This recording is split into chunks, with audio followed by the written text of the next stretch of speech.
আসসালামু আলাইকুম ওয়া রাহমাতুল্লাহি ওয়া বারাকাতুহু। নাহমাদুহু ওয়া নুসাল্লি আলা রাসূলিহিল কারীম। আম্মা বাদ। আলহামদুলিল্লাহ।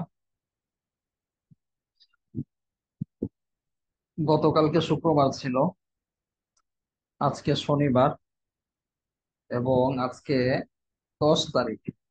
আপনারা সবাই জানেন আগস্ট মাসের 10 তারিখ, 24 তারিখ থেকে আপনাদের পরীক্ষা শুরু হবে। 24 তারিখ এবং 25 তারিখ দুইটা পরীক্ষা হবে। 24 তারিখ কাওয়াইদুল ফিক, 25 তারিখ তামরিন পরীক্ষা হবে। আর 19 তারিখ পর্যন্ত, 19 তারিখের ভিতরে ইনশাল্লাহ আমরা এই কিতাবটা শেষ করব। 20 তারিখে পরীক্ষার প্রস্তুতির উপরে, পরীক্ষা কিভাবে দিবেন, কিভাবে লিখতে হবে, এই বিষয়ের উপর একটা ক্লাস হবে। আর 18 তারিখের মধ্যে আপনারা সবাই বেতন পরীক্ষার ফি পরিশোধ করার চেষ্টা করবেন। আজকে যে তামরিনটা সম্পাদনা করে প্রকাশ করা হয়েছে, আপনারা জানেন 31 নাম্বার তামরিন। কোন তামরিন যদি কারো বুঝে না আসে ব্যক্তিগতভাবে জিজ্ঞাসা করবেন। এখন আমাদের হাতে সময় কম, এই জন্য এই কয়দিন আর তামরিন বিষয়ে আলোচনা করা হবে না।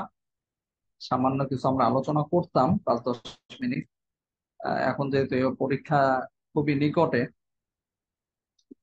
কোনো বিষয় না বুঝে আসলে ব্যক্তিগতভাবে মাদ্রাসার যে হোয়াটসঅ্যাপ নাম্বার আছে ওইখানে জিজ্ঞাসা করুন।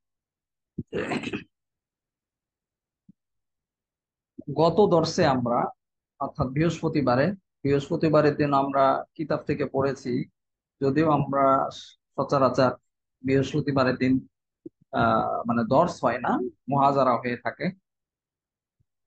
পরীক্ষা নিকটে হওয়ার কারণে এখন মুহাজারাটা বন্ধ আছে। ইনশাল্লাহ আমরা প্রথম সাময়িক পরে, প্রথম সাময়িক পরীক্ষার পরে বিভিন্ন মেহমানদের আমরা দাওয়াত দেব। শুরুর দিকে দাওয়াত দেওয়া হয়নি, না দিয়ে আহ বাইরের মেহমান এই জন্য আনা হয়নি, দেখা যায় শুরুর দিকে কিছু কিছু বিষয় আছে যেগুলো আপনাদের জানানো দরকার।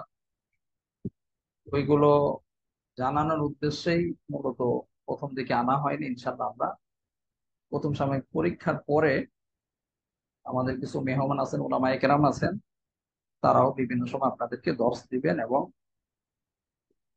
মুহাজারা করাবেন। আশা করি এতদিন ক্লাস করে আপনারা মোটামুটি নিয়ম কানুন বুঝে গেছেন, কিভাবে ক্লাস করতে হবে, কি করতে হবে, সবকিছু আপনাদের জন্য সহজ হয়ে গেছে। আহ, আর যারা ক্লাস করেন না তাদের তো কথাই নেই, তারা সারা বছর অতিবাহিত হলেও কিছু বুঝবেন না। আচ্ছা, গত দর্শে আমরা 235 নাম্বার কায়দা পর্যন্ত পড়েছিলাম। আজকে আমরা পড়বো 236 নাম্বার কায়দা থেকে। ইনশাল্লাহ আজকে আমরা 20টা কায়দা পড়বো। 236 থেকে নিয়ে 20টা কায়দা মোট পড়বো। তো 15-20টা করে কায়দা পড়লে আশা করি আমরা আমাদের যে সময়টা নির্ধারণ করেছি সময়ের মধ্যে খুব সুন্দরভাবে শেষ হয়ে যাবে। আর আপনারা জানেন বর্তমানে যে কায়দাগুলো আছে, অধিকাংশ কায়দাই পুরাতন কায়দা। শুরুর দিকে যে সমস্ত কায়দা আমরা পড়ে এসেছি ওই কায়দা।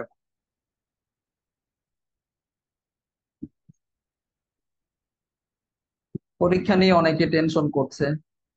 আহ পরীক্ষার বিষয়ে কেউ কোনো বিষয় নিজে থেকে বাড়িয়ে বলবেন না। যেমন একটু আগে এক ছাত্র ভাই একটা সাথে গ্রুপে গিয়ে বলছেন যে আপনি যেভাবে লেখেন এইভাবে পরীক্ষা হবে। এভাবে না জেনে, মানে গুজব, বর্তমানে যেরকম মানুষ অনেকে গুজব ছড়ায় এরকম হয়ে যাচ্ছে। এটা তো অনেক কঠিন হয়ে যাবে, কারণ সবাই টাইপিং ভালো মতো পারে না। এক পৃষ্ঠা লিখতে লিখতে তারা দেখা যাবে যে 3 ঘন্টা পরীক্ষার সময় শেষ। তা পরীক্ষা বাকি লেখাগুলো সে কখন লিখবে? এভাবে গুজব ছড়াবেন না, না জেনে না শুনে কোনো কথা বলবেন না। যদিও ক্লাসের মধ্যে বলা হয়েছে কয়েকবার যে আপনারা স্বাভাবিকভাবে অফলাইনে যেভাবে পরীক্ষা দেন ওইভাবেই পরীক্ষা দিবেন, অর্থাৎ খাতায় লিখেই পরীক্ষা দেওয়া হবে। তারপর আপনারা আমাদের যে মাদ্রাসা যে হোয়াটসঅ্যাপটা আছে, যে যেখানে আপনারা সাধারণত বেতন দিয়ে যোগাযোগ করেন, যেখানে তামরিন জমা দেন, ওইখানে আপনাদের খাতা জমা দিতে হবে। এভাবে আমরা একটু সংক্ষিপ্ত ভাবে বলেছি। হয়তো তিনি ক্লাসে ছিলেন না, জানেন না, কিন্তু ধারণা করে বলে দিয়েছেন। এরকম কোনো কথা না বললে ভালো হয়, কারণ আপনার একটা কথার কারণে অন্য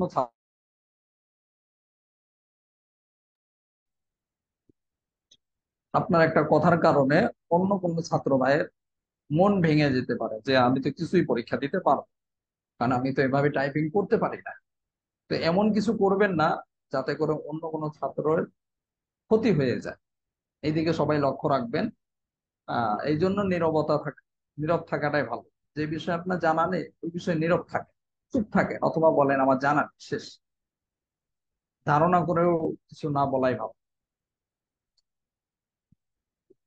ইনশাল্লাহ আপনাদেরকে আগামীকালকে বা আজকে যদি সম্ভব হয় আজকেও আপনাদেরকে এই বিষয়ের উপরে লিখিত ভাবে জানানো হবে কিভাবে পরীক্ষা দিতে হবে।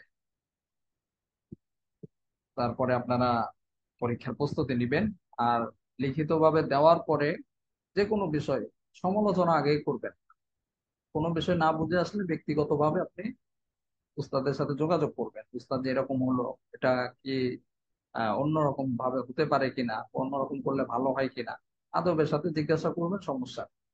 সমালোচনা করতে যাবেন। আপনার কাছে একটা বিষয় সহজ আর একজনের কাছে কঠিন হতে পারে। আপনার কাছে একটা বিষয় কঠিন আর অধিকাংশ মানুষের কাছে সহজ হতে পারে।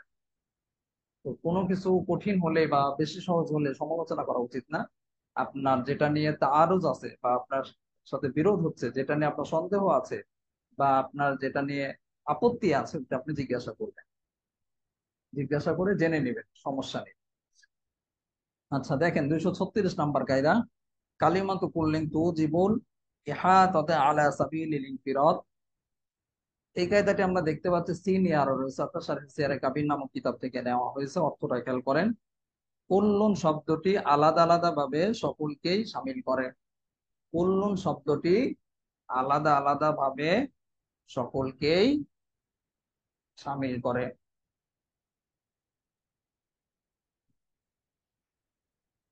দেখেন, এখানে একটা মেসাল দেওয়া হয়েছে হাসিয়াতে। এর আগেও আমরা এই ধরনের কিছু আহ, শব্দ সম্পর্কে কায়দা জেনেছি, যে কিছু কিছু শব্দ থাকে যেগুলো যদিও শব্দ একক কিন্তু সামগ্রিক ভাবে সবগুলো বিষয়কে সে যুক্ত করে। তো আর এখানে বলা হচ্ছে কোন শব্দটি আলাদা আলাদা ভাবে সকলকেই সামিল করে। সব সবাইকে তো যুক্ত করবেই, এটা আছে, কিন্তু সাথে সাথে পৃথক পৃথক ভাবে সকলকে সামিল করবে। মেসাল দেওয়া হয়েছে যে কুল্লুম রাতিন লি তাদখুলুদ দার ফাহিয়া তল। অর্থাৎ কোন একজন ব্যক্তির মনে করেন কয়েকজন স্ত্রী আছে, 4জন স্ত্রী আছে। সে যদি তার তার 4জন স্ত্রীর উদ্দেশ্য করে যে বলল কুল্লুম রাতিন লি তাদখুলুদ দার ফাহিয়া তল, আমার প্রত্যেক স্ত্রী যে ঘরে প্রবেশ করবে সেই তালাক। যখন কোনো ব্যক্তি এই কথাটা বললো, এই কুল্লুন শব্দটা ব্যবহার করলো, এখন যদি একজন স্ত্রী, তার যেহেতু 4জন স্ত্রী মনে করেন, একজন স্ত্রী যদি ঘরে প্রবেশ করে তাহলে তার উপর তালাক পতিত হয়ে যাবে, তালাক কার্যকর হয়ে যাবে। এখানে এই কথাটা বলা যাবে না যে কুল্লুন তো সবাইকে সামিল করে, সুতরাং এখানে তো অন্যান্য যারা স্ত্রী রয়েছে তারা তো এখনো প্রবেশ করেনি, একজন প্রবেশ করেছে, এর জন্য কি তার তালাকটা মওকুফ থাকবে না বা স্থগিত থাকবে না? না, এরকম আপত্তি করার সুযোগ নেই। কারণ হলো কল্লুম শব্দটা এমন একটা শব্দ যেটা পৃথক পৃথক ভাবে সবাইকে সামিল করে থাকে। এই জন্য কল্লুম শব্দটা কেউ যদি ব্যবহার করে এভাবে যদি তালাক দেয়, তাহলে তার একজন স্ত্রীও যদি প্রবেশ করে ওই একজন স্ত্রীর উপরই তালাক পতিত হয়ে যাবে। তারপরে কায়দাটা দেখেন, 337 নম্বর কায়দা, কালিমাতু মা ইউজিবুল কালিমাতু মা ইউজিবুল হুকুম। মা শব্দ মা শব্দটি ব্যাপকতা বোঝানোর জন্য ব্যবহৃত হয়। মা শব্দটি ব্যাপকতা বোঝানোর জন্য ব্যবহৃত হয়। এর আগে আমরা মান শব্দ, মান সম্পর্কে কিন্তু জেনেছিলাম। আহ তারপরে একটু আগে আমরা কুল্লুন শব্দ সম্পর্কে জানলাম। এখন আবার মা শব্দ সম্পর্কে বলা হচ্ছে যে মা শব্দটা কি করে, ব্যাপকতার অর্থে ব্যবহৃত হয়। তো দেখেন এখানে মা এবং যে মান যে ব্যবহারটা আছে, মানটা যেরকম ভাবে এর আগে আমরা মেসাল দিয়েছিলাম, সামনেও আবার আর একটা কায়দা আসবে 360 নম্বর কায়দা, ওইখানে এই সম্পর্কে কিছু আলোচনা আছে। তো এর আগে যে আমরা মেসাল দিয়েছিলাম মানের ব্যবহার নিয়ে, ধর মানফিদ্দার এই শব্দটা দিয়ে এই বাক্যটাতে মেসাল দেওয়া হয়েছিল যে কেউ একজন কি বললো যে মানফিদ্দার। এখন এর উত্তরে যদি আহ বললো যে জায়েদ বা রাশেদ বা মাজেদ, কেউ একটা এরকম একটা নাম বললো, তাহলেও তা কি হয়ে যাবে, সই হয়ে যাবে। এখন কেউ যদি আবার উত্তরে মানফি দার বলার পরে, মানে কে ঘরের মধ্যে আছে এটা বলার পরে যদি উত্তরে কয়েকজন আছে যদি বলা হয়, যে কয়েকজন আছে, রাশেদ আছে, মাজেদ আছে, খালেদ আছে, তারপর মুখা জায়েদ আছে, আরো এরকম কয়েকজন আছে, এটাও যদি বলা হয়, তারপরে কি হয়ে যাবে, উত্তরটা সহি হয়ে যাবে, সঠিক হয়ে যাবে। এমনি ভাবে আপনার মার ব্যবহারটা আম, মান ও মা উভয়টাই কি উমুম এবং খুসুস উভয় অর্থেই ব্যবহার করা যায়। উমুমের অর্থ ব্যবহৃত হয়, অর্থাৎ ব্যাপকতার অর্থেও ব্যবহৃত হয়, আবার খুসুস অর্থাৎ বিশেষভাবে কারোর জন্য, খাস করে কারোর জন্য কি হয়, ব্যবহৃত হয় বা ব্যবহার করা হয়ে থাকে। এর মানে কি, এর মানে হলো সহজ কথা, যে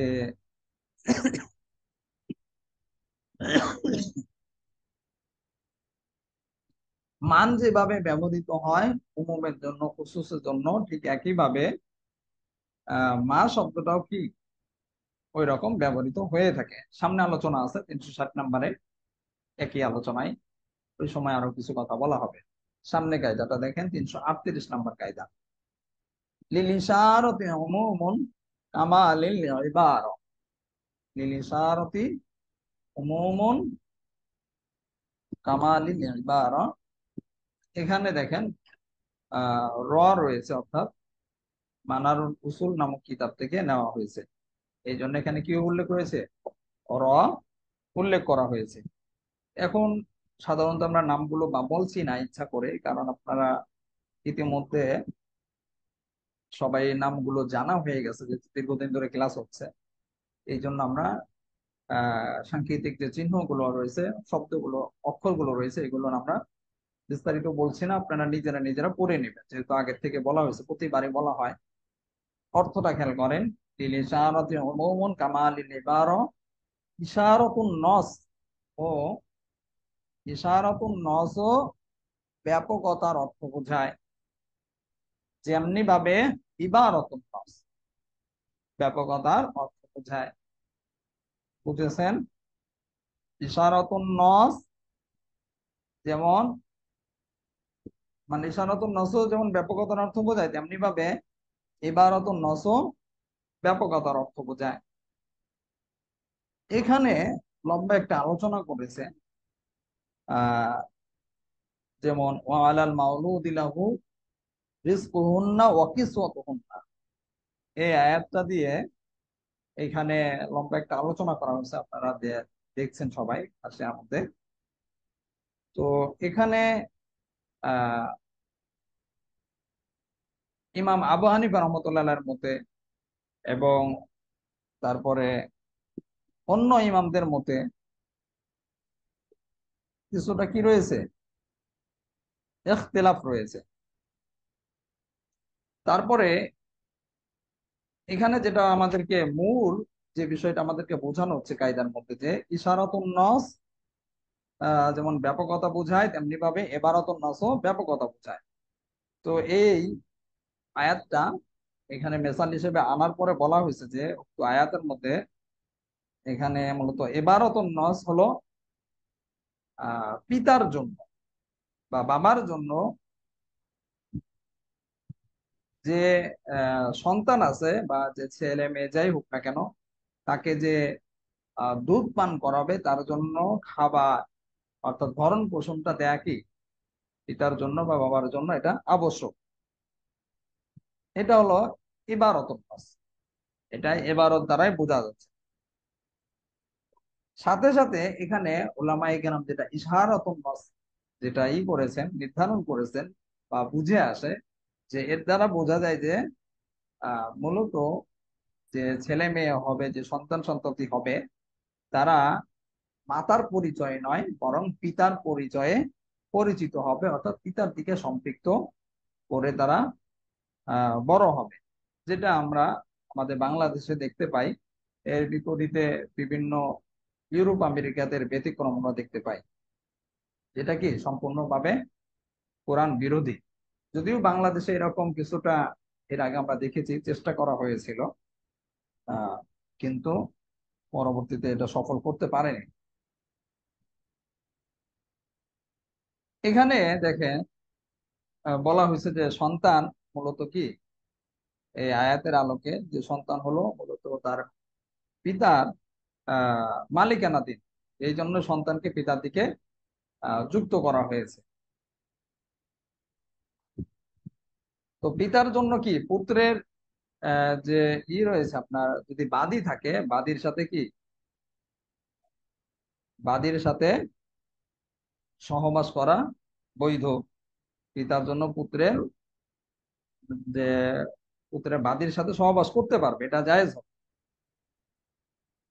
কারণ কারণ আমরা যে একটু আগে যেটা জানলাম যে এই আয়াতের আলকো আলাল মাউলুদি লাহু রিজকুহুন্না ওয়া কিসওয়াতুহুন্না, যে সন্তান সন্ততি মূলত হলো কি পিতার মালিকানাধীন, পিতার মালিকানায় থাকে। এই জন্য তার ছেলে মেয়ে সন্তান সন্ততি যারাই আছে তাদেরও সম্পদ সম্পত্তিও পিতার মালিকানাধীন হবে। এই জন্য পিতার এই এখতিয়ারটা থাকবে। যাই হোক, এটা একটা ভিন্ন আলোচনা। মূলত এখানে কি ইশারাতুন নস, ইবারাতুন নসের কথা বোঝানো হয়েছে। আহ অর্থাৎ ইবারাতুন নস দ্বারা যেমন ব্যাপকতা বোঝায়, এমনি ভাবে ইশারাতুন নসের দ্বারাও কি হবে, ব্যাপকতা বোঝাবে। এটা আমরা এর আগেও দেখেছি ভিন্ন আরেকটা কায়দা পিছনে, কিন্তু কিছু কিছু জায়গায় শব্দ সংক্ষিপ্ত একটা শব্দ, কিন্তু এটা কি রয়েছে, ব্যাপকতা রয়েছে, উমুম রয়েছে। তারপরের কায়দাটা দেখেন, 139 নম্বর কায়দা, লিসাহিবিদ দাইন ইদা যাফারা বিজিনসিন হাক্কিহি আইয়াখুযা। লিসাহিবিদ দাইন ইদা যাফারা বিজিনসি হাক্কিহি আইয়াখুযা। অর্থটা খেয়াল করেন। ঋণদাতা যখনই ঋণ গ্রহীতার নিকট তার ঋণের সাদৃশ্য কোনো জিনিস পাবে, তখনই সে তা নিয়ে নিতে পারবে। বুঝেছেন? ঋণদাতা যখনই ঋণ গ্রহীতার নিকট, অর্থাৎ যে ঋণ নিয়েছে তার কাছে যে ঋণটা দিয়েছে ওই ঋণের সাদৃশ্য ওই রকম কোন জিনিস যখনই পাবে, তখনই সে নিয়ে নিতে পারবে। অর্থাৎ এখানে আমাদেরকে বোঝানো হচ্ছে, ঋণদাতা যদি ঋণগ্রস্ত আহ ব্যক্তির এমন কোন আহ সম্পদ দেখে, সম্পত্তি দেখে, যেটার মাধ্যমে সে ঋণ পরিশোধের সামর্থ্য রাখে, এমন যদি দেখে, তাহলে ঋণের সাথে যদি সাদৃশ্য রাখে, ঋণের সাথে যদি সামঞ্জস্যতা রাখে, তাহলে ঋণগ্রস্ত ব্যক্তির সন্তুষ্টি ছাড়াই, ঋণগ্রস্ত ব্যক্তির এখতিয়ার ছাড়াই তা নিয়ে নিতে পারবে, যেহেতু সে তার কাছে পাওনাদার। এই ক্ষেত্রে হাসিয়ার মধ্যে বলা হয়েছে যে ঋণদাতা যদি ঋণগ্রস্ত ব্যক্তি দিরহামের মাধ্যমে, মানে আগের যুগে যেহেতু দিনার দিরহামের মাধ্যমে লেনদেন হতো, ওই দিকে লক্ষ্য করে বলা হয়েছে যে ঋণগ্রস্ত ব্যক্তির দিরহামের উপর যদি উসুলের উপর যদি সামর্থ্যবান হয় আর ঋণও ছিল দিরহামে, তাহলে তা আদায় করবে। কারণ এটা কি সম্পূর্ণ সাদৃশ্যপূর্ণ। এখন আহ দিরহাম দিয়ে ঋণ হয়েছে, ঋণ গ্রহীতা হয়েছে বা ঋণ নিয়েছে, আর যদি দিনার হয়, দিনার হলেও কি হবে না, আদায় করতে হবে। কারণ দিনার এবং দিরহাম উভয়টাই কি মূল্যবান একটা জিনিস, এবং মূল্য মান বুঝিয়ে থাকে, উভয়টাই সমান। যদিও আমরা জানি দিরহাম হলো রূপার তৈরি, আর দিনার হলো কি স্বর্ণের তৈরি, কিন্তু তারপরেও যেহেতু এটা মূল্যমান বোঝায়, অর্থাৎ এটা একটা লেনদেনের আহ লেনদেনের কি কয়েন বা লেনদেনের একটা মাধ্যম, উভয়টার মাধ্যমে লেনদেন করা হয়ে থাকে, মূল্যমান নির্ধারণ করা হয়ে থাকে। তো ওই দিকে লক্ষ্য করে উভয়টাই যেহেতু সমান, তাই ঋণগ্রস্ত ব্যক্তির সন্তুষ্টি ছাড়াই আহ ঋণদাতা তার পাওনা আদায় করতে পারবে।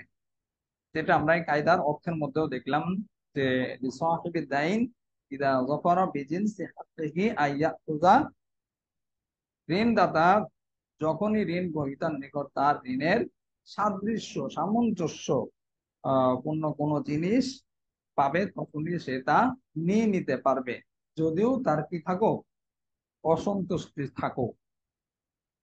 তবে এই ক্ষেত্রে একটা বিষয় লক্ষণীয়, যদি মাফ করে দেওয়া যায় তাহলে বেটার, এটা সবচেয়ে ভালো। আচ্ছা, তারপরে কায়দাটা দেখেন, 240 নম্বর কায়দা। লিল উরফি ইবারাতুন ফি মারিফাতিল মুরাদি বিলিস। লিল উরফি ইবারাতুন ফি মারিফাতিল মুরাদি বিল ইসম। শব্দের উদ্দেশ্য নির্ধারণের ক্ষেত্রে আহ প্রচলন গ্রহণযোগ্য হবে।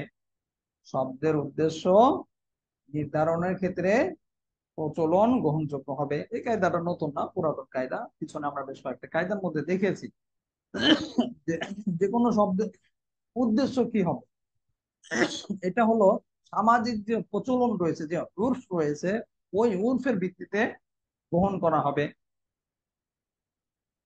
যেমন এর আগে আমরা একটা মিসাল দিয়েছিলাম, মনে আছে আপনাদের হয়তো, যে বিছানার কথা বলা। একজন কেউ কসম করলো যে আমি বিছানার উপর বসবো না, তারপরে সে মাটির উপর বসলো। এখন মাটি বা আর্থ যেটা রয়েছে, জমিন রয়েছে, জমিনকে যদিও আল্লাহ কোরআনের মধ্যে বিছানা বলেছেন, তারপরেও যেহেতু এটা সামাজিক প্রচলনে বা উর্ফের মধ্যে এটা বিছানা বলা হয় না, এই জন্য কি হবে না, মাটিতে বসার দ্বারা তার কসম ভঙ্গ হবে না। একইভাবে আরো মিসাল এখানে দেওয়া হয়েছে যে কেউ বলল কি সে গোস্ত খাবে না, তারপর মাছের যে মাছ রয়েছে, মাছের গোস্ত রয়েছে, এটাও যদি খায় তাহলে তার কি হবে না, কসম ভঙ্গ হবে না। কারণ এগুলো সামাজিক ভাবে, সামাজিক প্রচলনে বস্তু হিসেবে নেই, বস্তু হিসেবে গ্রহণ করা হয় না, এই জন্য আর কসম ভঙ্গ হবে না। আর কায়দার মধ্যে এটাই বলা হলো লিল উরফি ইবারাতুন ফি মারিফাতিল মুরাদি বিলিস। শব্দের উদ্দেশ্য নির্ধারণ হবে মূলত প্রচলন দ্বারা, প্রচলনের যেটা রয়েছে এটাই প্রচলন অনুযায়ী গ্রহণযোগ্য হবে, যেটা প্রচলন নেই এটা গ্রহণযোগ্য হবে না। তারপরে কায়দাটা দেখেন, 241 নম্বর কায়দা। আল লাফজু ইদা তাআদ্দা মা'নাইনি আহাদুহুমা আজলা মিনাল আখর ওয়াল আখর আখফা ফাল আজলা আমলাক। যদি একটা শব্দের দুটি অর্থ থাকে, একটা শব্দের দুইটি অর্থ থাকে, একটি স্পষ্ট আর একটি অস্পষ্ট, তাহলে স্পষ্ট অর্থটি গ্রহণযোগ্য হবে। বুঝেছেন সবাই? একটি শব্দের যদি দুইটি অর্থ থাকে, তাহলে কোন অর্থটি গ্রহণ করা হবে? এখানে মূলত স্পষ্ট যে অর্থটি আছে এটাই গ্রহণ করা হবে বা এটাই প্রযোজ্য হবে। এখানে যদি আপনারা খেয়াল করেন দেখবেন যে সূরা মায়েদার 89 নম্বর আয়াত রয়েছে, যে আয়াতটা দিয়ে মেসাল দেওয়া হয়েছে যে ওয়ালা ইউআখিযুকুম বিমা আকাতুমুল আইমান।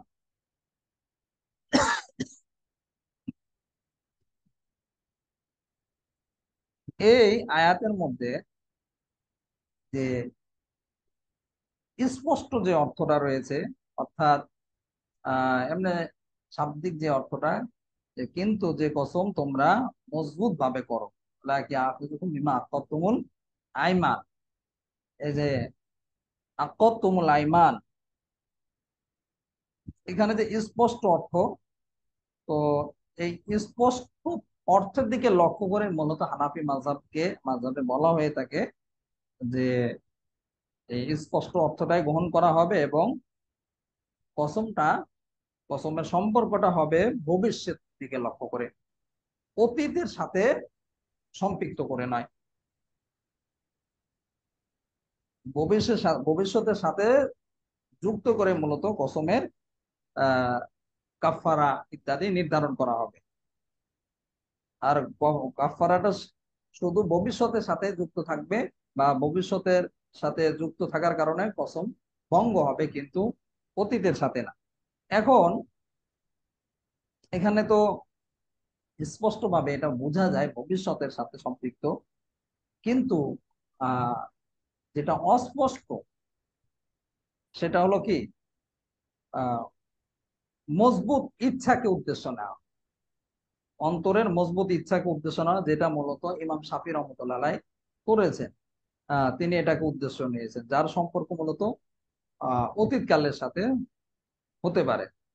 তো তিনি অতীতকালে সম্পর্কিত কসমেরও কারণে তিনি কাফারা আবশ্যক হওয়ার কথা মূলত ব্যক্ত করেছেন।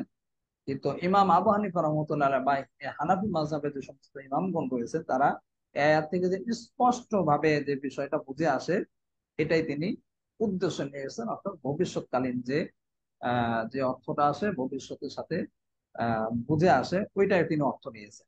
তো মূল কথাটা কি? মূল কথা হলো আল্লাফজু ইদা তাআদ্দা মা'নাইন আহাদুহুমা আজলা মিনাল আখর ওয়াল আখর আখফা ফাল আজলা আমলা। যদি একটা শব্দের দুইটা অর্থ থাকে, একটা স্পষ্ট আর একটা অস্পষ্ট থাকে, তাহলে স্পষ্ট অর্থটি প্রযোজ্য হবে, গ্রহণযোগ্য হবে। এর মানে হলো, এটা তো আপনারা স্বাভাবিকভাবে অর্থ দ্বারাই বুঝতে পেরেছেন, যে অনেক সময় এমন হয় আমাদের স্বাভাবিক কথার ক্ষেত্রেও, আহ যে একজন একটা শব্দ ব্যবহার করেছে, যে শব্দটা দ্বারা একাধিক অর্থ হতে পারে, কোনটা আপনি উদ্দেশ্য নেবেন? তো এই কায়দার ভিত্তিতে আমরা যেটা বুঝলাম, বা হানাফি মাযহাব যেটাকে ফলো করে থাকে বা যেটা উদ্দেশ্য নিয়ে থাকে, সেটা হলো স্পষ্ট অর্থটা। কারণ অস্পষ্টতার মধ্যে অস্পষ্টতা রয়েছে, অস্পষ্টতার মধ্যে কি রয়েছে? অস্পষ্টতা রয়েছে। এটা ঠিক নাও হতে পারে।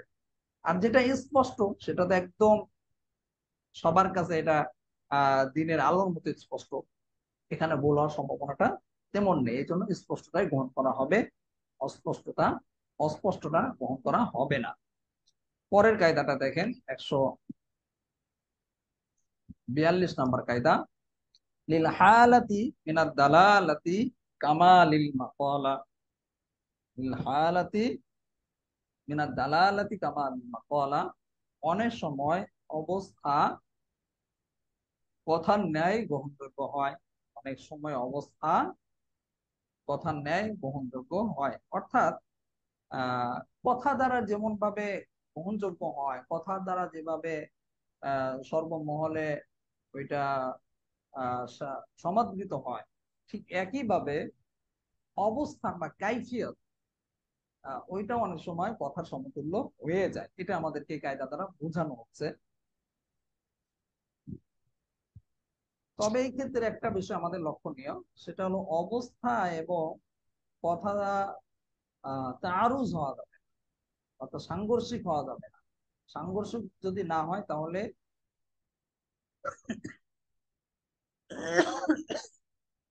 তাহলে কিন্তু গ্রহণযোগ্য হবে না। অর্থাৎ কথার যে মর্মটা রয়েছে, এই মর্মটা অবস্থার মর্মের সাথে মর্ম থেকে শক্তিশালী হতে হবে। যাই হোক, এখানে কায়দাটার মধ্যে একটু কঠিন হয়ে গেছে। এর আগে কিন্তু আমরা একই কায়দা, মানে এই কায়দার মধ্যে যেটা বোঝানো হচ্ছে, এটা আমরা পূর্বে পড়ে এসেছি, যে অনেক ওইটা এরকম ছিল মোটামুটি কায়দাটা। আহ অনেক সময় কথাকে আহ নীরবতাকে কথার সমতুল্য ধরা হয়, এরকম আমরা একটা কায়দা কিন্তু পিছনে পড়েছিলাম। অর্থাৎ কথা বলেনি কিন্তু নীরব থেকেছে, তখনও ওই নীরবতাটাকে কথার সমতুল্য ধরা হয়েছে। তো এখানে একটা মেসাল দেওয়া হয়েছে যে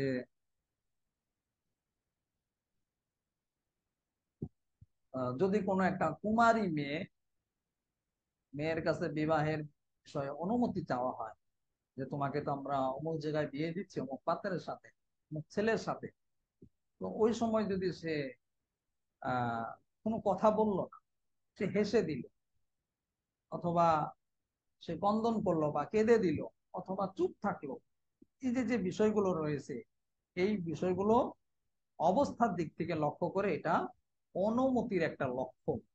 যে সে হেসে দিয়েছে তাহলে তো খুব ইজি, সে রাজি আছে। আবার যদি চুপ থাকে তাহলে লজ্জা পাচ্ছে, এই জন্য সে মুখ ফুটে বলছে না কিছু। আবার যদি কেঁদে দেয়, এটাও ফুকায়ে কেরাম বলে থাকেন যে তারা উদ্দেশ্য হলো সে রাজি আছে কিন্তু বাবা মাকে ছেড়ে অন্যের বাড়িতে চলে যেতে হবে, এই যে একটা বিরহ, এই জন্য সে কেঁদে দিয়েছে। তো এখানে মূলত আমাদেরকে এটাই বোঝানো হচ্ছে যে অনেক সময় অবস্থা বা কাইফিয়াত কথার সমতুল্য হয়ে থাকে। তার অবস্থা দেখে, তার সিচুয়েশনটা দেখে, তার কাইফিয়তটা দেখে এটা বোঝা যায়। যেমন আমাদের এই মেসাল দ্বারা আমরা বুঝতে পারলাম। তারপরের কায়দাটা দেখেন, 243 নম্বর কায়দা। লিল ওয়ালি ওয়াল আমির বিলায়াতুন নাজরি লিকুল্লি মান হাজিজা আনিন নাজরি বিনাফস। অভিভাবক এবং আমিরের জন্য প্রত্যেক ওই ব্যক্তির উপর কর্তৃত্ব চলবে যে নিজের দেখাশোনার ক্ষমতা রাখে না। বুঝেছেন অর্থটা?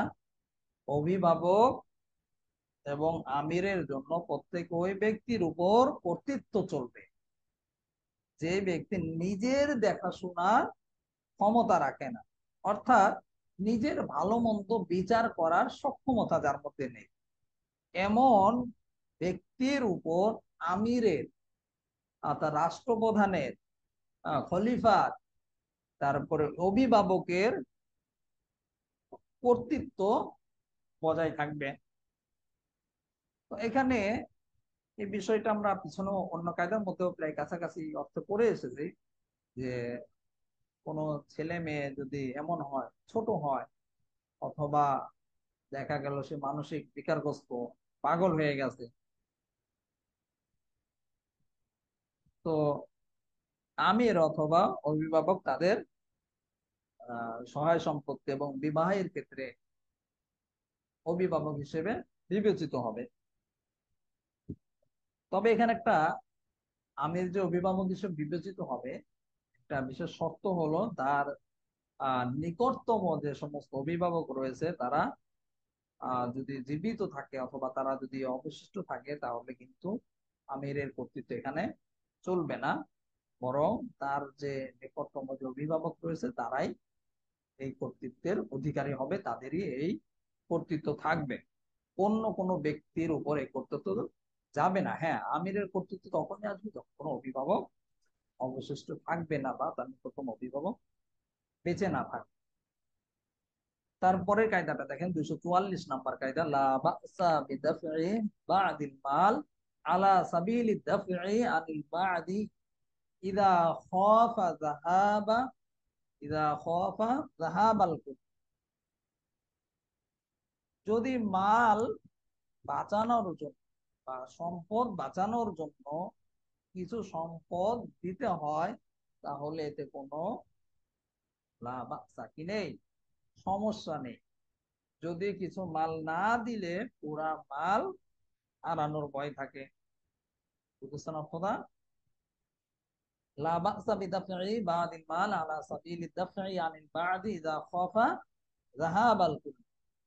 যদি সম্পদ বাঁচানোর জন্য কিছু সম্পদ দিয়ে দিতে হয়, তাহলে এতে কোনো অসুবিধা নেই, সমস্যা নেই। যদি কিছু মাল না দিলে পুরো মাল হারানোর ভয় থাকে।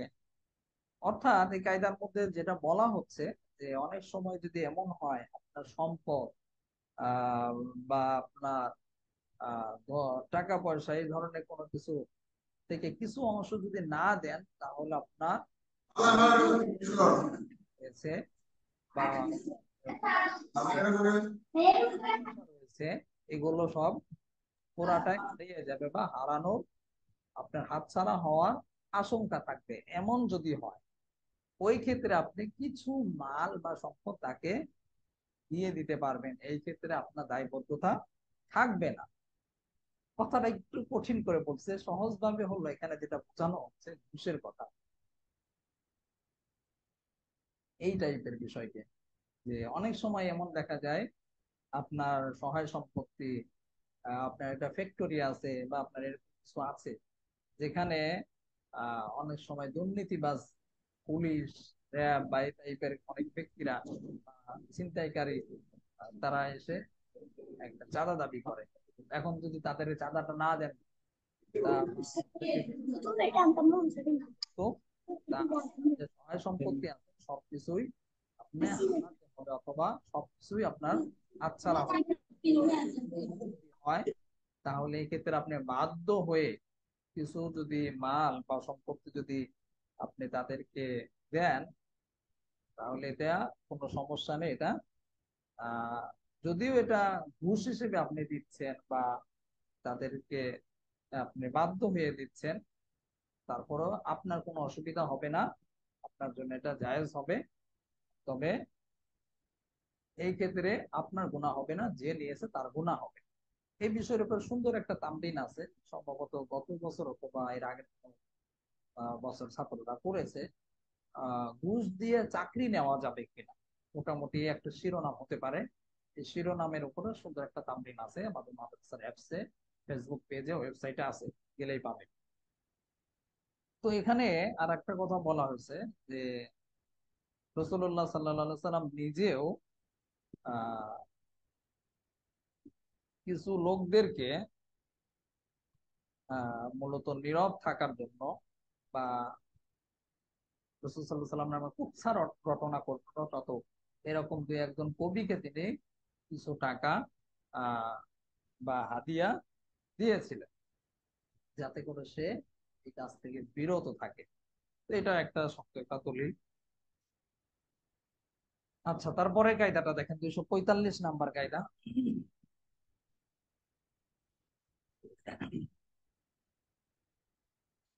লা তারজিহা বিকাসরাতি আদাদির রুয়াতি ইন্নামা হুয়া বিফিকহির বিফিকহির রাবি। লা তারজিহা বিকাসরাতি আদাদির রুয়াতি ইন্নামা হুয়া বিফিকহির রাবি। অর্থাৎ উম, বর্ণনাকারী সংখ্যাধিক্যের কারণে হাদিস প্রাধান্য পাবে না। অর্থাৎ রাবি অধিক হওয়ার কারণে হাদিস প্রাধান্য পাবে না, বরং প্রাধান্য পাবে বর্ণনাকারী ফকি হওয়ার কারণে। আসলে এখানে কোনটাকে আপনি তারজি দিবেন, কোনটাকে তারজি দিবেন না, এর একটা উসুল আমাদেরকে বলা হচ্ছে। এই বিষয়ের উপর সুন্দর একটা মুহাজারা কিন্তু আপনাদেরকে করানো হয়েছিল, গালিলিক একটা মুহাজারা করানো হয়েছে। সুন্দর একটা মুহাজারা করানো হয়েছিল। শিরোনামটা এরকম ছিল, হাদিসের প্রকার ও পরিচিতি। এই শিরোনামের উপরে একটা মুহাজারা হয়েছিল। যখন আমরা এ বিষয়েও কিছু আলোচনা করেছিলাম। এছাড়াও আহ পিছনে আর একটা কায়দা আমরা আলোচনা করেছিলাম, আহ 81 নাম্বার কায়দা। 81 নাম্বার কায়দাতেও আমরা এই বিষয়ে আলোচনা করেছিলাম, কখন আপনি তারজি দিবেন। যখন দুইটা হাদিসের মধ্যে তাআরুজ হবে, অর্থাৎ দুইটা হাদিসের মধ্যে যখন সাংঘর্ষিক মনে হবে, তখন আপনি কোনটাকে প্রাধান্য দিবেন। তো এই প্রাধান্য দেওয়ার ক্ষেত্রে বেশ কিছু উসুল আছে, বেশ কিছু নিয়ম আছে, বেশ কিছু বিষয় খেয়াল করতে হয়।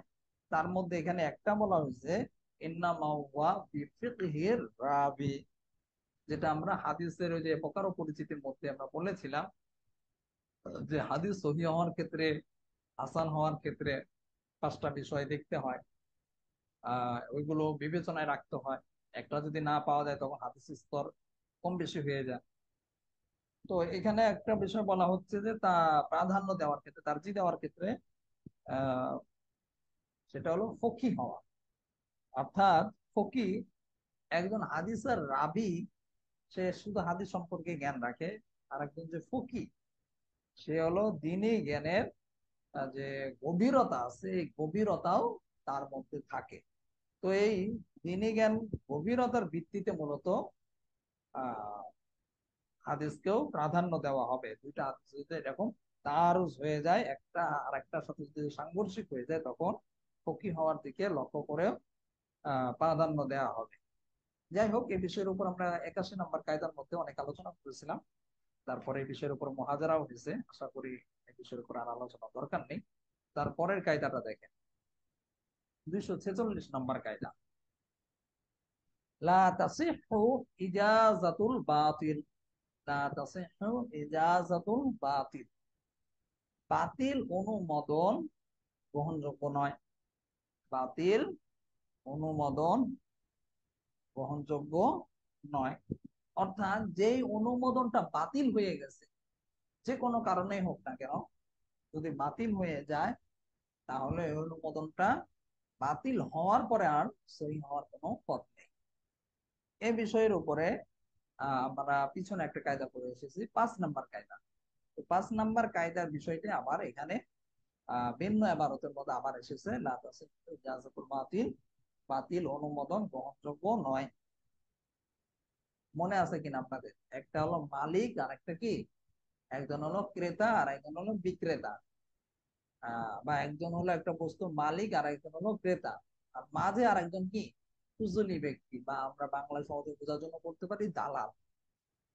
এই সম্পর্কে কিন্তু 5 নম্বর কায়দার মধ্যে সুন্দর করে আলোচনা করা হয়েছে যে কুজলি ব্যক্তি যদি মালিকের অনুমতি ছাড়া যদি কোনো একটা বিষয় বা কোনো একটা বস্তু বা জিনিস, বা আমরা ওই সময় সম্ভবত একটা গরু বা গোমালের মেসাল দিয়েছিলাম, একটা হবে যে বা মালিকের অনুমতি ছাড়াই যদি সে কারোর সাথে যদি ফুজুলি ব্যক্তি যদি কোন একটা জিনিস, গরু হোক বা রুমাল হোক বা অন্য কোনো বস্তু হোক, অনুমতি না নিয়ে যদি বিক্রি করে দেয়, তাহলে ওই বিক্রিটা মালিকের অনুমতির উপর মওকুফ থাকবে, অর্থাৎ ঝুলে থাকবে। তারপরে যদি মালিক যদি জানতে পারে যে আমার জিনিসটা সে ভালো দাম পেয়েছে, এই জন্য বিক্রি করে দিয়েছে, আর তারপর যদি সে অনুমতি দিয়ে দেয়, তাহলে তার বিক্রয়টা সহি হয়ে যাবে, কার্যকর হয়ে যাবে। আর যদি অনুমতি না দেয়, যে না আমি অনুমতি দেবো না, আমি বিক্রি করবো না, না করে দিল, তাহলে কিন্তু তার বিক্রিটা বাতিল হয়ে যাবে। তো এই ক্ষেত্রে যখন বাতিল হয়ে গেল, অনুমতি দিল না, তারপরে যদি পরবর্তীতে গিয়ে আবার অনুমতি দেয়, তাহলে ওই চুক্তি বা ওই যে এটা আছে অনুমোদনটা, ওইটা আর সহি হবে না বা সহি হওয়ার দিকে ফিরে আসবে না। কারণ কারণ হলো আমরা এই যে কায়দার মধ্যে দেখলাম, ইজাজাতুল বাতিল, আহ বাতিল, যে অনুমোদনটা একবার বাতিল হয়, সেটা আর পরবর্তীতে সহি হয় না। বাতিল অনুমতি আর সহি হয় না, যেটা আমরা 5 নম্বর কায়দার মধ্যে আরো ভালোভাবে আলোচনা করেছিলাম। ওইদিকে আরো 2-3টা কায়দা এটা এই ধরনের আছে। আচ্ছা, পরের কায়দাটা দেখেন, 247 নম্বর কায়দা। লা তাসিহু তাসমিয়াতু ফি শাইইন মিনাল উকুদি মা জাহালা। লা তাসিহু তাসমিয়াতু ফি শাইইন মিনাল উকুদি মা জাহালা। লেনদেনের ক্ষেত্রে অজ্ঞতার সাথে নাম বর্ণনা করা সহি নয়। বুঝেছেন? লেনদেনের ক্ষেত্রে অজ্ঞতার সাথে নাম বর্ণনা করাটা সহি নয়। এই কায়দাটাও পুরাতন কায়দা। যে পিছনে আমরা আপনাদেরকে মেসাল দিয়েছিলাম, মনে আছে কিনা? যে কেউ যদি লেনদেন করে, অর্থাৎ ক্রয় বিক্রয় করে, ক্রয় বিক্রয়ের ক্ষেত্রে যদি কোন একটা পণ্য সে আহ নাম উল্লেখ করলো, নামটা বলেছে ঠিক আছে, কিন্তু আহ অজ্ঞতার সাথে, অজ্ঞ আছে, সে স্পষ্ট ভাবে জানে না, এইরকম যদি হয়, তাহলে কি হবে না? অজ্ঞতার সাথে নামটা উল্লেখ করলে নামটা বা এই বস্তুটা, বিক্রয়টা সহি হবে না। যেমন আমরা মিসাল দিয়েছিলাম যে বকরি একটা, বা ছাগলের বা গরুর একটা বড় পাল আছে, এই পালের মধ্যে একটা খামার আছে। এই খামারের মধ্যে তো খামারওয়ালা আর একজনকে বললো, আমি একটা গরু আপনার কাছে বিক্রি করে দিলাম। এখন সে কোন গরুটা বিক্রি করলো, এখানে কিন্তু গরু শব্দটা বলেছে, কিন্তু এখানে অজ্ঞতা রয়ে গেছে। নির্দিষ্ট করে বলেনি যে আমি এই গরুটা বিক্রি করেছি। ফলে কি হবে, উভয়ের মধ্যে একটা ঝগড়া ফাসাদের আশঙ্কা কিন্তু থেকেই যায়। কারণ সে ভালো যে ক্রেতা আছে সে একটু ভালো গরুটা চাইবে, যে বিক্রেতা আছে সে চাইবে যে না আর একটু নর্মালটা দিতে চাই। তো নাম উল্লেখ করলেও যেহেতু এখানে অজ্ঞতা থেকে যায়, স্পষ্ট ভাবে নির্ধারণ করা হয়নি, এই জন্য তার এই লেনদেনটা সহি হবে না। যেটা আমরা এর আগেও আরো ভিন্ন কায়দার মধ্যে পিছনে পড়ে এসেছি। পরের কায়দাটা দেখ, 248 নম্বর কায়দা, লা তামনাউ জাহালাতু ফিস সিফাতি সিহহাত তাসমিয়াতি ফিমা বুনিয়া আমরুহু আলা তাওয়াসসুই কান নিকাহ। বিষয়বস্তুটি প্রশস্ততার উপযোগী হবে, বিষয়বস্তুটি প্রশস্ততার উপযোগী হলে গুণাবলীর ক্ষেত্রে অজ্ঞতার নাম উল্লেখ করা সহি হওয়ার ক্ষেত্রে প্রতিবন্ধক হবে না। বুঝেছেন? বিষয়বস্তুটি প্রশস্ততার উপযোগী হলে, অর্থাৎ বিষয় ওই জিনিসটা যদি প্রশস্ত হয়, প্রশস্ত হওয়ার মতো যদি উপযোগী হয়, তাহলে এই ক্ষেত্রে গুণাবলী যে অজ্ঞতা, গুণাবলীর ক্ষেত্রে যে অজ্ঞতা, এটা যদি নাম উল্লেখ করা সঠিক হওয়ার ক্ষেত্রে, এই নাম গুণাবলী নিয়ে গুণাবলীর যে অজ্ঞতাটা আছে এই অজ্ঞতাটা নাম উল্লেখ করার ক্ষেত্রে সঠিক হওয়ার ক্ষেত্রে প্রতিবন্ধক হবে, অর্থাৎ এখানে বাধা সৃষ্টি করবে না যদি বিষয়টা প্রশস্ত হয়ে থাকে। এখানে মেসাল হিসেবে দেখেন বলা হয়েছে কান নিকাহ, যেমন বিবাহ। মেসাল হিসেবে কি বলা হয়েছে? কান নিকাহ মানে বিবাহ। অর্থাৎ আমরা জানি যে বিবাহটা হলো একটা প্রশস্ত একটা বিষয়। শরীয়ত বিবাহকে অনেক প্রশস্ততা দান করেছে। শরীয়ত কর্তৃক যেহেতু অনেক প্রশস্ততা দিয়েছে, এই জন্য এখানে এই সকল কিছু কিছু চুক্তিতে গুণাবলীর ক্ষেত্রে যদি এমন হয় যে কিছুটা অজ্ঞতা থেকে যায়, তাহলে কি হয়ে যাবে, ওই অজ্ঞতার কারণে বিবাহটা বাতিল হয়ে যাবে না। কারণ হলো আমরা জানি এই যে কায়দার মধ্যে বলা হলো যে বিবাহ এমন একটা বিষয় যেটা খুবই কি প্রশস্ত হয়ে থাকে, এই জন্য অজ্ঞতাটা ওই বিবাহকে সহি হওয়ার ক্ষেত্রে কোনো বাধা প্রদান করতে পারবে না।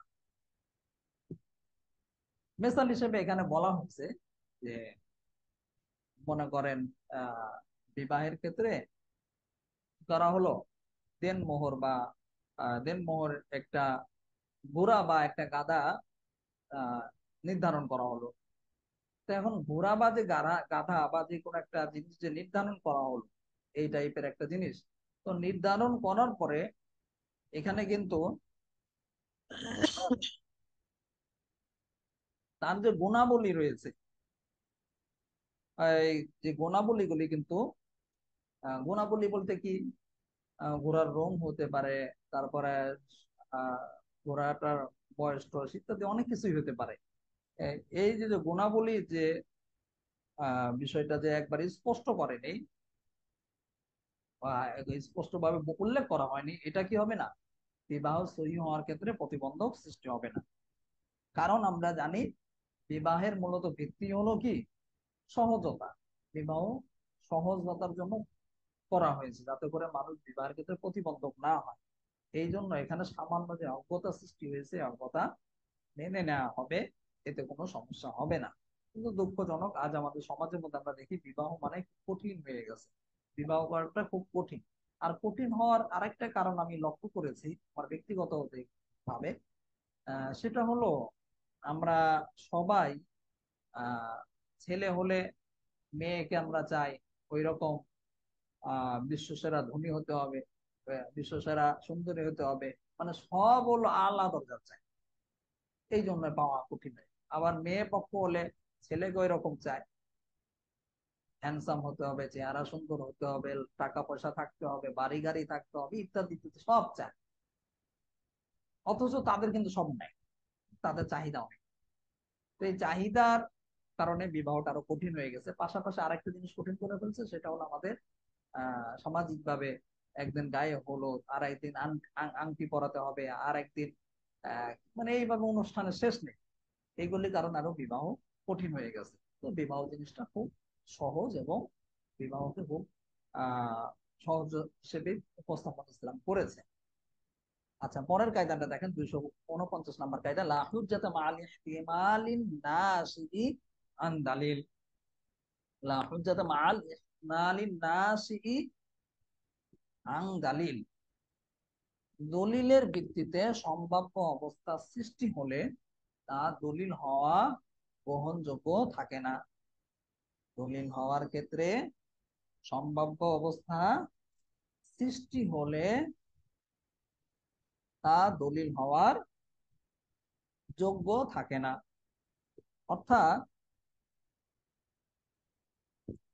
এইখানে যে বিষয়টি বলা হচ্ছে যে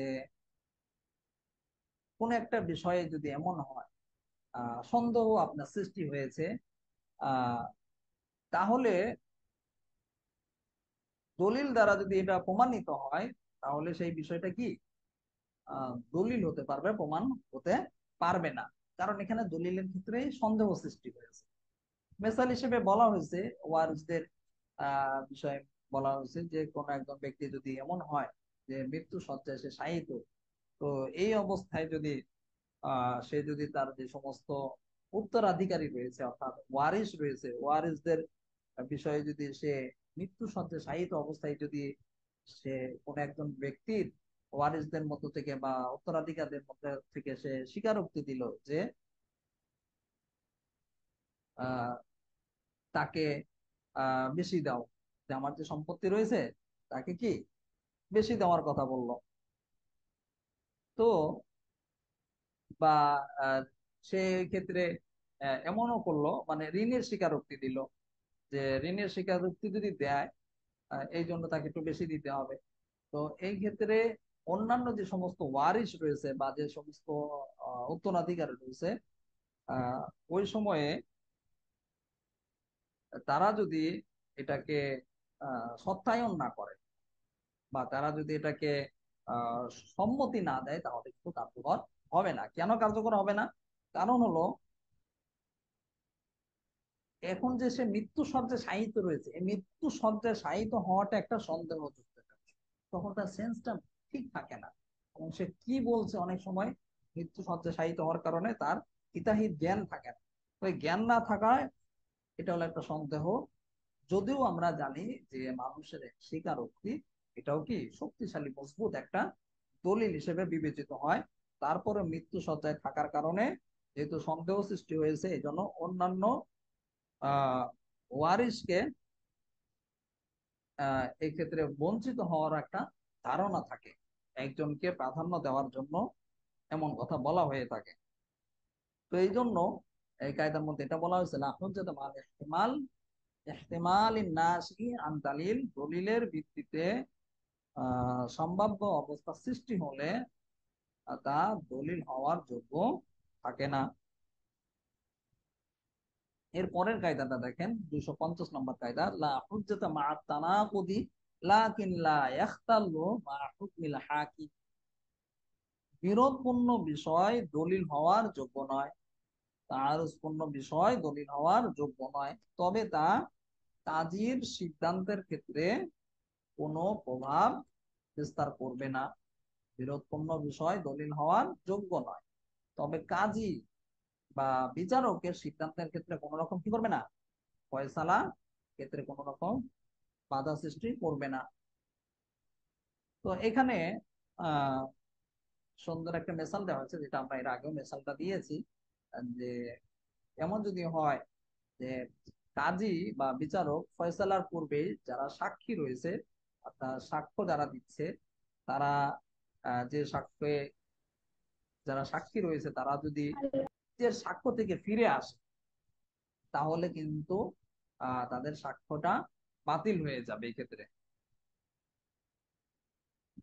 এই ক্ষেত্রে বিচারক কি করতে পারবে না, যেহেতু বিরোধপূর্ণ কথার ক্ষেত্রে কথার ভিত্তিতে বিচারক ফয়সালা দিতে পারবেন। পূর্বে মানে কাজীর ফয়সালার পূর্বেই দেখা গেল যারা সাক্ষী রয়েছে তারা কি করলো, তাদের সাক্ষ্য থেকে ফিরে আসে, তো এই ক্ষেত্রে তাদের সাক্ষ্যটা বাতিল হয়ে যাবে এবং বিচারক কোনো রকম এই বিরোধপূর্ণ কথার ভিত্তিতে ফয়সালা দিতে পারবে না। তবে এই শুরুতে যদি এমন হয় যে সাক্ষীগণের উপর বিচারক রায় দিয়ে দিয়েছে, তারপরে গিয়ে আহ, সাক্ষীরা বলছে যে না, আমরা যে সাক্ষ্যটা দিয়েছি এটা কি ঠিক বলিনি বা ভুল বলেছি, তো এই ক্ষেত্রে তার বিচারকের রায়ের ক্ষেত্রে কোনো রকম বাধা সৃষ্টি করবে না। তবে এখানে কথা হলো, রায় তো হয়ে গেছে, রায় তো কার্যকর হয়ে গেছে, কিন্তু এই শুরুতেও যারা সাক্ষী ছিল, যারা সাক্ষ্য দিয়েছে, তাদের উপর জরিমানা আরোপ করা হবে, তাদেরকে জরিমানা দিতে হবে। বুঝেছেন?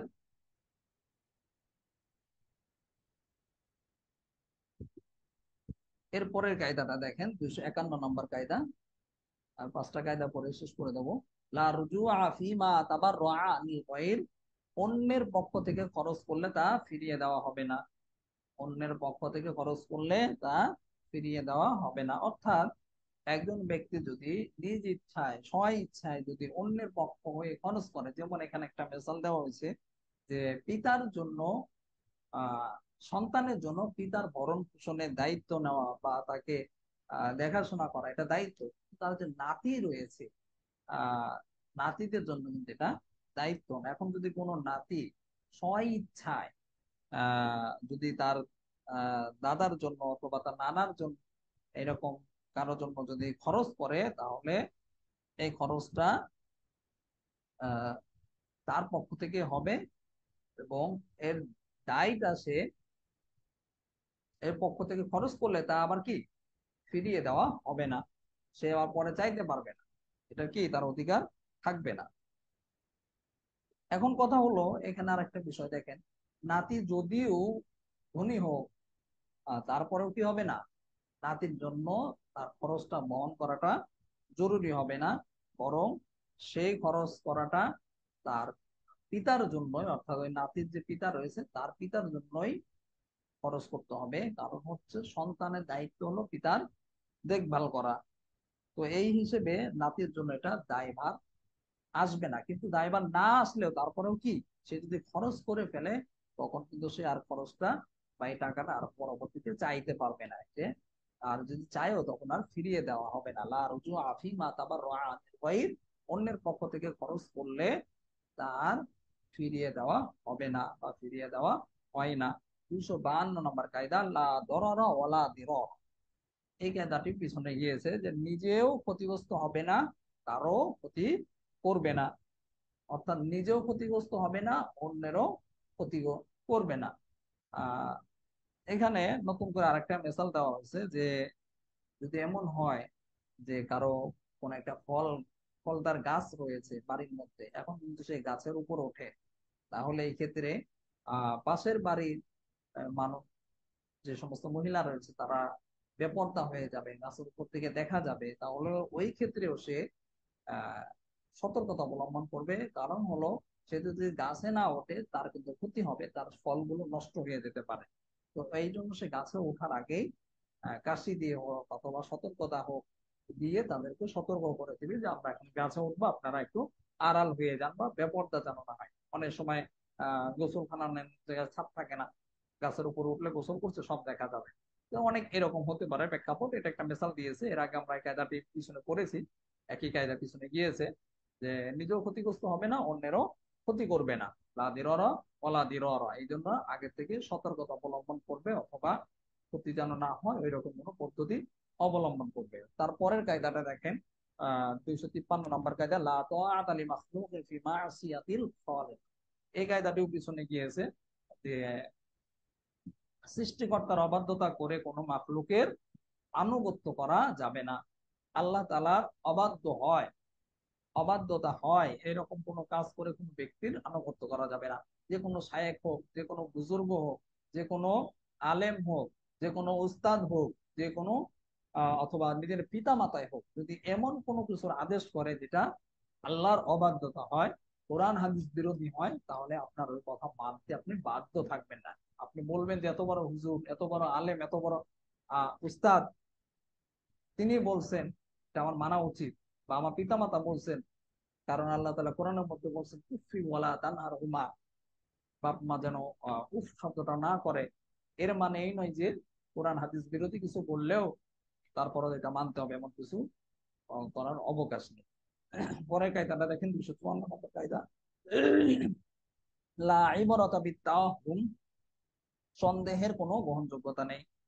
সন্দেহের কোনো গ্রহণযোগ্যতা নেই। সন্দেহের, লা ইবরাতা বিত্তাহুম, সন্দেহের কোনো গ্রহণযোগ্যতা নেই। অর্থাৎ অনেক ক্ষেত্রে এমন হয় যে সন্দেহ সৃষ্টি হয়েছে, তো সন্দেহের ভিত্তিতে কিছু সিদ্ধান্ত নেওয়া যাবে না, বরং এখানে দলিল প্রমাণ উপস্থিত করতে হবে। শরী বিধান, বিশেষ করে শরী যে সমস্ত হুকুম আহকাম রয়েছে, কিসাস রয়েছে, হদ রয়েছে, মানে ইত্যাদি যে সমস্ত আহ বিধানগুলো রয়েছে, এগুলো সাবেত হওয়ার ক্ষেত্রে সন্দেহ গ্রহণযোগ্য ধর্তব্য নয়। এখানে স্পষ্ট দলিল থাকতে হবে, তাহলেই শরীরে যে বিধানগুলো রয়েছে এগুলো কার্যকর হবে। যেমন এখানে মিসাল দেওয়া হয়েছে যে একজন ব্যক্তি একটা ঘর থেকে সে খুব ভীত হয়ে বা কাচুমুচু হয়ে বা এরকম ভাবে সে কি করলো, কারো একজন ঘর থেকে বের হয়ে গেল। তারপরে আহ দেখা গেল যে ওই ঘরের মধ্যে আরেকজন ব্যক্তি মারা গিয়েছে। তো এর মানে এই নাই যে ওই ব্যক্তি কি, ওই ব্যক্তির হত্যাকারী। এখানে নিশ্চিত হতে হবে। আহ নিশ্চিত যদি না হয় যায়, প্রমাণ যদি না হওয়া থাকা যায়, তাহলে ওই ব্যক্তিকে হত্যাকারী ভাবা যাবে না।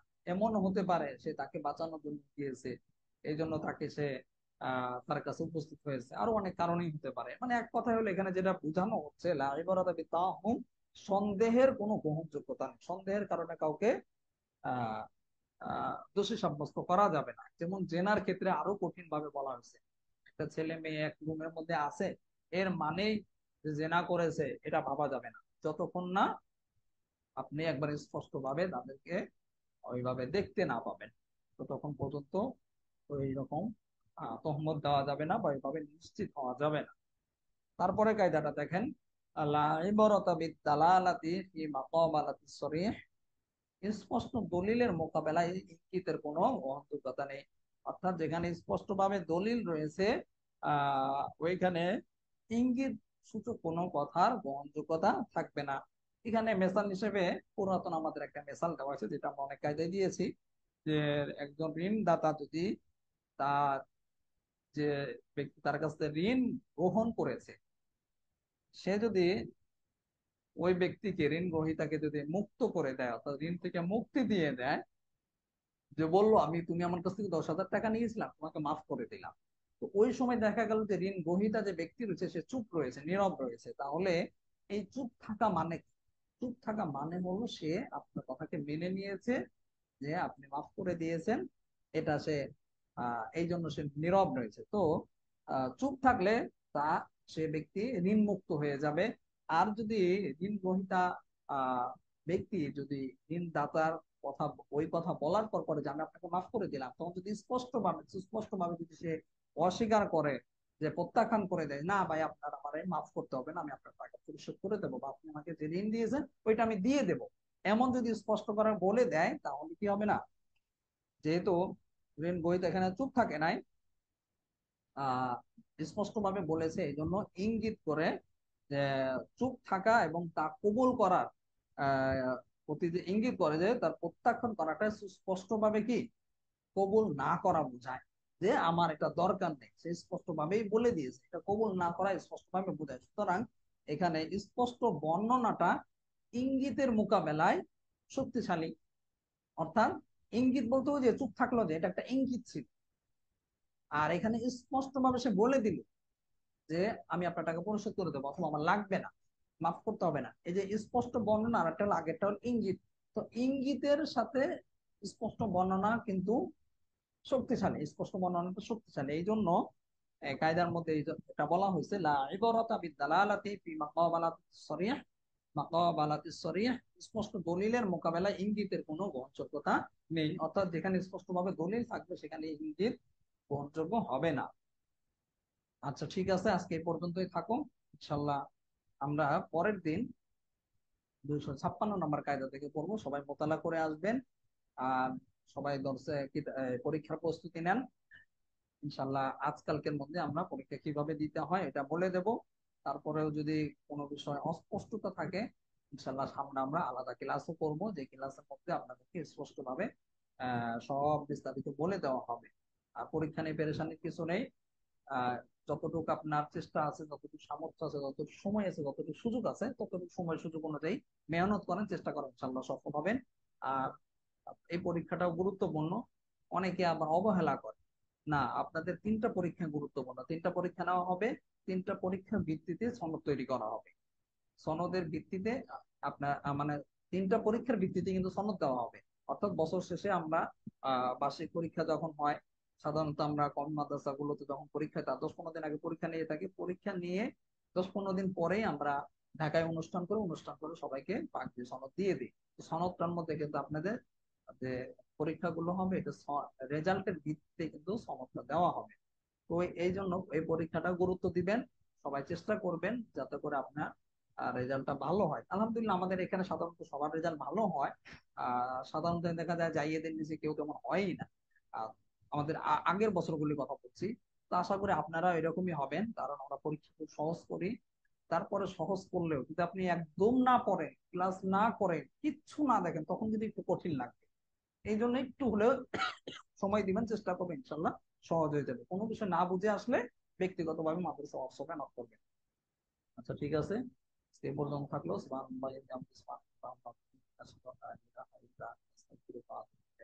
আসসালামু আলাইকুম ওয়া রাহমাতুল্লাহ।